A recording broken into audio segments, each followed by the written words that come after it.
আল্লাহ পাক আল্লাহ তাআলা যখন আপনাকে আমাকে মায়ের গর্ভে যখন মামা রূহটা আল্লাহ দিয়ে দিয়েছিলেন, জীবনটা যখন আল্লাহ দিয়ে দিয়েছিলেন, কুলির রূহু মিন আমরি রব্বি, রূহটা একমাত্র আল্লাহ পাকের হুকুম ছাড়া অন্য কিছু নয়। আল্লাহ পাক যখন আপনাকে আমাকে মায়ের গর্ভে যখন সুন্দর আমার আল্লাহ পাক চেহারা দান করে সুন্দর ভাবে তৈরি করে আল্লাহ পাক আল্লাহ তাআলা আপনার আমার শরীরের ভিতরে যখন রূহটা দিয়ে দিলেন, আমি আপনি যখন জিন্দা হয়ে গেছিলাম, আমাদের মা বলতে পারবে, কেননা জিন্দা হয়ে যাবার পরে আমি আপনি মায়ের পেটের ভিতরে কত নড়েছে, কত লাথি মেরেছে, কত মাকে কষ্ট দিয়েছে, ঠিক কিনা বলেন? মা বুঝতে পেরে গিয়েছে আমার বাচ্চা নড়ে উঠেছে, আমার বাচ্চা নড়ে উঠেছে। ও ভাইয়ানেরা, ও আমার মুরব্বী আব্বা জানেরা, যখন আল্লাহ জীবনটা দিলেন, আমার আল্লাহ পাক জানিয়ে দেন আমি যার জীবন দিয়েছে আমি তার খাদ্যের ব্যবস্থাটাও করে দিয়েছে। যার জীবন থাকবে তার আমি খাদ্যের ব্যবস্থাও করে দেব। তাই আমি আপনি যখন মায়ের গর্ভে ছিলাম, যখন আল্লাহ আপনার আমাকে জিন্দা করে দিলেন, সেই সময় খাদ্যের প্রয়োজন হয়েছিল বলে আল্লাহ পাক রব্বুল আলামিন আপনার আমার মায়ের নারীর সঙ্গে মিলিত করে দিয়েছিলেন। মায়ের নারীর সঙ্গে আমার আল্লাহ পাক মিলিত করে দিয়ে আমার আল্লাহ পাক আপনাকে আমাকে রিজিক দিয়েছিলেন, খাবার দিয়েছিলেন। আস্তে আস্তে মায়ের পেটে একটু বড় হতে লাগলাম, ঠিক কিনা? ঠিক আল্লাহ পাকের হুকুমে যখন পৃথিবীতে আসলাম, এই জবানে আল্লাহ কোনো খাবার, ওই নাপাক খাবার আল্লাহ খাওয়ায়নি, ওই নাপাক পানি খাওয়ায়নি। কেন? আল্লাহ পাক জানিয়ে দেন আমার বান্দা পৃথিবীতে যাবে, আমার বান্দি পৃথিবীতে যাবে, এই পাক পবিত্র জবানে আমি আল্লাহ আমার জিকির করবে। জবান যদি পাক থাকে, আল্লাহ জিকির করলে আল্লাহ ডাকে সাড়া দেবে। আর জবান যদি নাপাক হয়, নাপাক জবানে আল্লাহকে ডাকলে আল্লাহ সাড়া দেবে কেন? আল্লাহ পাক আল্লাহ তাআলা তিনি স্বয়ং জানিয়ে দিয়েছেন, ইয়া আইয়ুহাল্লাযীনা আমানু, হে বিশ্বাসী মানওয়ালা বান্দা বান্দিগণ, কুলু মিনাত তাইয়্যিবাত, আল্লাহ পাক জানিয়ে দিলেন পৃথিবীর জমিনে তোমরা হালাল খাদ্য অন্বেষণ করবে, হালাল বস্ত্র পরিধান করবে, হালাল খাদ্য ভক্ষণ করবে, ওয়া'মালু সালিহা, তারপরে তোমরা নেক আমল করবে। আল্লাহ বলে দিয়েছেন হালাল। আমি আপনি যদি ইচ্ছাকৃত হারামের দিকে ঝুঁকে যাই, এই হারাম কি ইচ্ছাকৃত অন্যায়, এই অন্যায় মাফ হওয়া কিন্তু কঠিন। অনিচ্ছাকৃত হয়ে গেছে, বুঝতে পেরেছি, তওবা করলাম, তওবা মানে ওই অপরাধ থেকে ফিরে আসা, আর ওই অন্যায় কাজ করব না, এবং ইস্তেগফার পড়ে নিলাম। ইস্তেগফার মানে আল্লাহর কাছে ক্ষমা চেয়ে নিলাম, আল্লাহ মাফ করে দেবেন। কিন্তু ইচ্ছাকৃত অন্যায় অপরাধ করব, ক্ষমা হবে বলে মনে হয়? এবার বলুন মুসলমান, ও ভাইয়ানেরা, ও আমার মুরব্বী আব্বা জানেরা, তাহলে আমি আপনি দুনিয়া জমিনে হালালের উপরে কি চলতে পারছি? জবানকে পবিত্র রাখতে পারছি। জবান যদি পবিত্র হয়ে যায়, আপনার শরীরটা পবিত্র হয়ে যাবে, আপনার হাড় হাড্ডি গোস্ত পবিত্র হয়ে যাবে। জবান যদি নাপাক হয়ে যায়, আপনার পুরো শরীরটা নাপাক হয়ে যেতে পারে। ও মুসলমান ঘরের ছেলেরা, যুবকেরা, এই জন্য আল্লাহ পাক জানিয়ে দিয়েছে দিয়েছেন, আল্লাহ পাক জানিয়ে দিয়েছেন আহাল্লাল্লাহুল বাইআ ওয়া হাররামার রিবা। আল্লাহ পাক জানিয়ে দিয়েছেন বান্দারে দুনিয়া জমিনে তোমরা ব্যবসা করো, আমি আল্লাহ তোমাদের জন্য ব্যবসাকে হালাল করে দিয়েছে। বান্দা বান্দি তুমি ব্যবসা করো, ওয়া হাররামার রিবা, তবে আল্লাহ জানিয়ে দিলেন যে আমি সুদটাকে হারাম করে দিয়েছে। খবরদার ওই হালাল ব্যবসার মধ্যে যেন তুমি সুদ মিশ্রিত করবে না, তাহলে সবটাই হারাম হয়ে যাবে।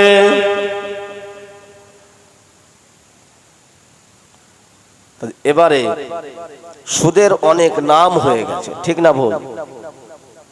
সুদের অনেক নাম হয়ে গেছে, কিন্তু আসল সুদ, লোন, ইন্টারেস্ট আর অন্যান্য মা বোনদের দিয়ে অনেক সুদের কারবার করানো হয় কি হয় না? এখন পুরুষের থেকে আমাদের এই সমাজে নারীরা বেশি সুদের সঙ্গে জড়িয়ে যাচ্ছে কি যাচ্ছে না? বলেন, ব্যাংকে যাবেন, যদি একজন পুরুষ থাকে 5 জন মহিলা, এটাই তো কৌশল। আমি আপনি কিভাবে ঈমান হারা হয়ে যাব এটা চেষ্টা করছে কে? আপনার আমার চরম শত্রু ইবলিস, শয়তান। আমি আপনি কি ইবলিসকে দেখেছি? বলেন, দেখতে পেয়েছি? তাহলে আচ্ছা, সে যে আপনাকে আমাকে এই পথভ্রষ্ট করে দিচ্ছে, কেউ আমরা দেখতে পাচ্ছি না তো, কিন্তু করে দিচ্ছে কাদের দ্বারায়? ওর সব ভক্ত তৈরি হয়ে গেছে, তাদের দিয়ে যে কোনো ভাবে হোক আপনার আমার ঈমানকে মিটিয়ে দিতে হবে। ও ভাই জানেরা, মুরব্বি আব্বা জানেরা, তাই আল্লাহ যেখানে হারাম করে দিয়েছেন, আমার আল্লাহ পাক জানিয়ে দিয়েছেন খবরদার তোমরা যেন সুদের ধারে পাশে যাবে না। বলুন মুসলমান, আমি আপনি কি সুদ থেকে বাঁচতে পারছি? আমি আপনি কি সুদ থেকে বাঁচতে পারছেন? ও ভাইজানেরা, আল্লাহ পাক যেখানে জানিয়ে দিয়েছেন ইন্নামাল খামরু ওয়াল মাইসির, আল্লাহ পাক জানিয়ে দিয়েছেন কোরআন পাকে যে আমি মদকে হারাম করে দিয়েছি। এ মুসলমান ঘরের ছেলেরা, যুবকেরা, আমি আপনাদের বলছি না, কিন্তু কত যুবক মদ পান করে কিনা ঈদের দিন বন্ধু বান্ধব নিয়েও অনেকে মদ পান করতে পারে, করছে আমি বলছি না, করতে পারে। কেননা বাবা, এরকম মুসলমান সমাজে আছে। যদি ঈদের দিনে গান বাজনা দিতে পারে, তো শয়তানকে ধোকা দিয়ে মদটাকে পান করাতে পারে না? ভুল বুঝবেন না বাবা, আজকে আমি আপনাদের বলতে চাই, ও ভাইরা, এটাই তো দুনিয়া। দুনিয়ার মধ্যে যে জড়িয়ে যাবে, দুনিয়ার লোভ, দুনিয়ার লালসার মধ্যে যে জড়িয়ে যাবে, এই জড়িয়ে গিয়ে যে আমার আল্লাহকে ভুলে যাবে, আল্লাহ জিকির থেকে দূরে সরে যাবে, তার আখিরাতটা অন্ধকার হয়ে যাবে। ও ভাইজানেরা, খালি আল্লাহ বলছেন খবরদার তুমি জানো মদ পান করা তো দূরের কথা, মদের ধারে পাশে যাবে না, মদের কারবার করবে না, পুরোটা হারাম। এটা ছোট গুনাহ নয়, এটা হলো বড় কবিরা গুনাহ। কবিরা গুনাহ বিনা তওবায় মাফ হয় না।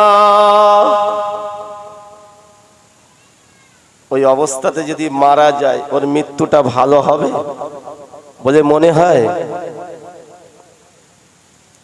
তাই জবান দিয়েছে, ভালো জিনিস, হালাল জিনিস খেতে ভালো লাগে না, যেটা আল্লাহ হারাম করেছে সেটাই মন চাচ্ছে। আল্লাহ আপনার আমার মায়ের পেটে খাওয়ালেন, আল্লাহ আপনাকে আমাকে পৃথিবীর জমিনে পাঠিয়ে দিয়ে মায়ের কোলে কত বিশ্রাম পায়খানা করে দিয়েছি, নিজে হাতে খাবার মতো শক্তি ছিল না সেদিনে বাবা। আল্লাহ পাক আল্লাহ তাআলা আপনাকে আমাকে খাইয়েছেন। আপনারা আমার মা কত কষ্ট করেছেন ও ভাইজানেরা, মায়ের স্তনে দুগ্ধ পান করেছে, আস্তে আস্তে বড় হয়েছে।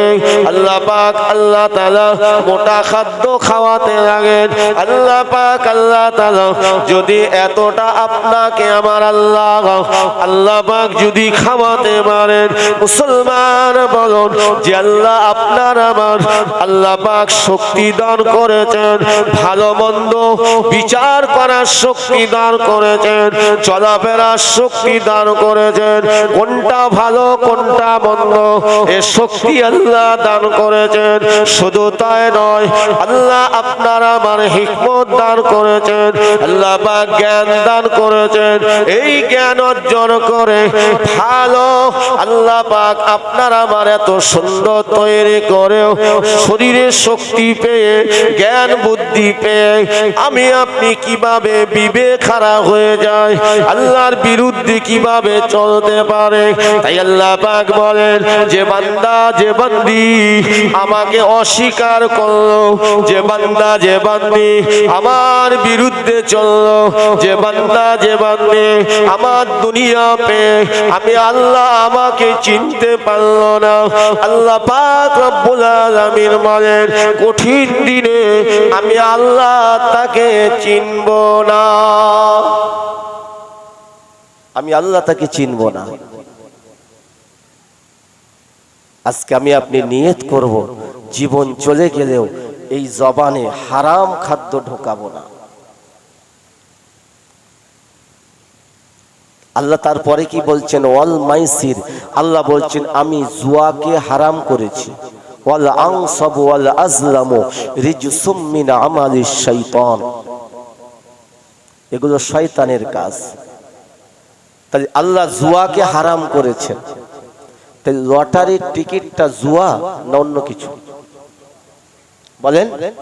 তাই আমি আপনি সব জানি, জানা সত্ত্বেও মনটা কি চায় যে একবার দেখি না, এই তো 500 টাকা রোজগার করেছি, 300 টাকা কেটে দেখি ওই একটা ভ্যানওয়ালা, ওই একটা আপনার টোটোওয়ালা, ওই একটা আপনার কি বলা যাবে মুটেওয়ালা টিকিট কেটে লক্ষ লক্ষ টাকা পেয়েছে, আমারও তো ঝোলায় আসতে পারে। লোভ আসে নাকি?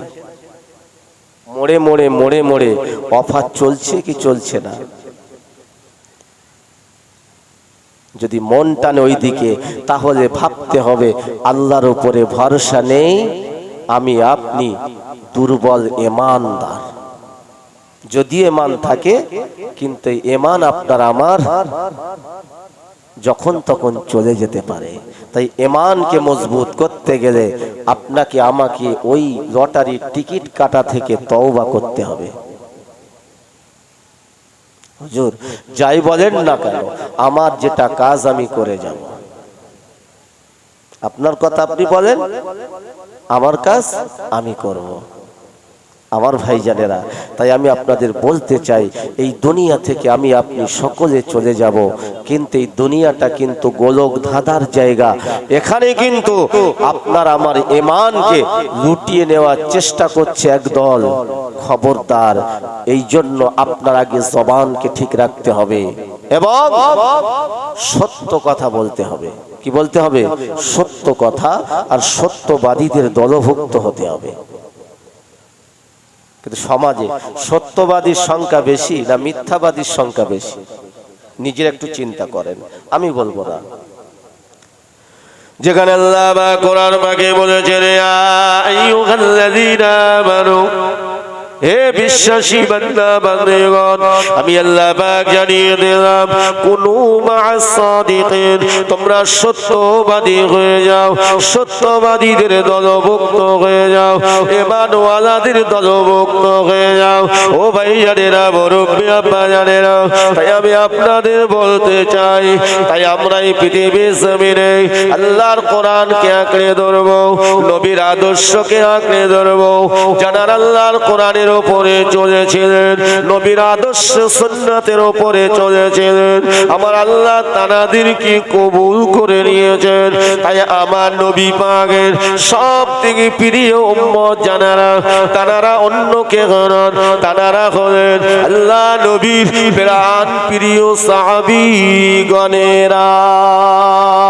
আল্লাহ নবী দয়া নবী দোজারে বাদশা নবী জানিয়ে দিয়েছেন যে আমি রাসূলুল্লাহ জানিয়ে দিলাম আমার সাহাবীরা হলো আমার উম্মত উম্মতীদের মধ্যে সব থেকে শ্রেষ্ঠ। কেন আমি রাসূলুল্লাহ জানিয়ে দিলাম আমার যুগটাই হলো শ্রেষ্ঠ যুগ, আমার যুগটাই হলো সেরা যুগ। কেন আমি রাসূলুল্লাহ আল্লাহ পাকের নির্দেশে আল্লাহ যেটা আমাকে জানিয়ে থাকেন, আমি সমাজের বুকে জগতের বুকে আমার সাহাবীদের কাছে আমি রাসূলুল্লাহ সেটাই বলে থাকি। আমি নবী আমার সাহাবীদেরকে যেটা বলে সাহাবীরা সেটাই পালন করেন। আমি রাসূলুল্লাহ আমার আল্লাহর তরফ থেকে আল্লাহ আমার উপরে যেটা ওহী দ্বারাই জানিয়ে দেন, আমি রাসূলুল্লাহ যেটা আমার সাহাবীদেরকে নিষেধ করে আমার সাহাবীরা সেগুলো বর্জন করে। তাই নবী জানিয়ে দেন আমার সাহাবীরাই হলো সব থেকে উত্তম। তাই আল্লাহ নবী বলেছেন আসহাবুকান নুজুম, নবী আমার জানিয়ে দেন যে আমি রাসূলুল্লাহ জানিয়ে দিলাম আমার সাহাবীরা হলো আকাশে অগণিত তারকার জি দেখা যায়।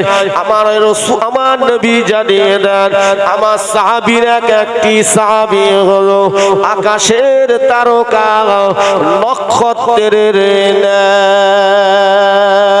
আল্লাহ নবী দয়া নবী বলেন যে আমি রাসূলুল্লাহ যখন আমার নবী জানিয়ে দিয়েছেন হায়াতে জিন্দেগিতে নবী জানিয়ে দিয়েছিলেন যে আমি রাসূলুল্লাহ যখন ইন্তেকাল হয়ে যাব, আমার ইন্তেকালের পরে তোমরা মাস রেখে যাওয়া সাহাবীদের অনুসরণ করবে।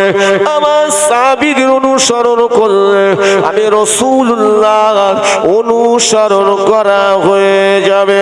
আমি রাসূলুল্লাহ জানিয়ে দিলাম আমার সাহাবীদের অনুসরণ করলে তোমরা আল্লাহর কোরআন পেয়ে যাবে। যারা আল্লাহর কোরআন পেয়ে যাবে তারা আমার এক আল্লাহকে খুঁজে পেয়ে যাবে। তারা আমার আল্লাহকে খুঁজে পেয়ে যাবে। কষ্ট পাচ্ছেন আপনারা? কি কষ্ট পাচ্ছেন বাবা? সমাপ্ত করব নাকি আর একটু শুনবেন? আরেকটু মহব্বতে উচ্চ স্বরে উচ্চ আওয়াজে একটু দরুদ শরীফ পাঠ করতে হবে। পড়বেন তো? নবীর শানে যত দরুদ পড়বেন আমার আল্লাহ তত খুশি হবেন। কারণ আল্লাহ পাক জানিয়েছেন যে আমি স্বয়ং আমার নবীর উপরে দরুদ পড়েছি, আমার ফারিস্তারাও পড়েছে। ইয়া আইয়ুহাল্লাযীনা আমানু, হে বিশ্বাসী ঈমানওয়ালা বান্দা বান্দিগণ, সাল্লু, তোমরা আমার নবীর উপরে দরুদ পড়ো, ওয়া সাল্লিমু তাসলিমা, এবং সালামটাও পাঠ করো। চলে হবে না? কারণ আল্লাহ বলেছেন যেখানে আমার নাম, আমার নামের পাশে আমার হাবিবের নাম, আল্লাহর খাস সিংহাসন আরশে আজিমে দরওয়াজায় লেখা আছে আল্লাহর নাম। আমার আল্লাহ এতটুকু লিখলেন না, আল্লাহর নামের পাশে লেখা আছে মুহাম্মাদুর রাসূলুল্লাহ সাল্লাল্লাহু আলাইহি সাল্লাম। জোরে বলুন সুবহানাল্লাহ। আল্লাহ পাকের দয়া জান্নাতের চৌকাটে লেখা আছে লা ইলাহা ইল্লাল্লাহ। লা ইলাহা মানে কোনো ইলাহা নাই ইল্লাল্লাহ, আল্লাহ ছাড়া, আল্লাহ ছাড়া কোনো ইলাহা নাই। লা ইলাহা ইল্লাল্লাহ, আল্লাহ ছাড়া কোনো মাবুদ নাই। পাশে লেখা আছে মুহাম্মাদুর রাসূলুল্লাহ সাল্লাল্লাহু আলাইহি সাল্লাম, যে মুহাম্মদ সাল্লাল্লাহু আলাইহি সাল্লাম হলেন আল্লাহ পাকের রাসূল। আমার আল্লাহর নামের পাশে রসুল উপাধি অন্য কোন নবীদের আল্লাহ দিয়েছেন? আল্লাহ জানাদের উপরে আসমানি কিতাব নাজিল করেছেন, তানাদেরকে আল্লাহ পাক রসুলের মর্যাদা দান করেছেন। জোরে বলুন সুবহানাল্লাহ। আদম আলাইহিস সালাম তিনি হলেন নবী এবং রসুল। ইব্রাহিম আলাইহিস সালাম তিনি হলেন নবী এবং রসুল, ওনাদের কাছে আল্লাহ সহিফা কিতাব নাজিল করেছিলেন। দাউদ আলাইহিস সালাম তিনি হলেন নবী এবং রসুল, দাউদ নবীর উপর আল্লাহ জবুর কিতাব দান করেছিলেন। মূসা আলাইহিস সালামের উপরে আল্লাহ তাওরাত কিতাব নাজিল করেছিলেন, তিনি ছিলেন নবী এবং রসুল। হযরত ঈসা আলাইহিস সালামের উপরে আল্লাহ পাক ইনজিল কিতাব নাজিল করেছিলেন, তিনি ছিলেন নবী এবং রসুল। কিন্তু আল্লাহর নামের পাশে রসুল নামটা একমাত্র আমাদের নবীর নাম আছে। জোরে বলবেন না?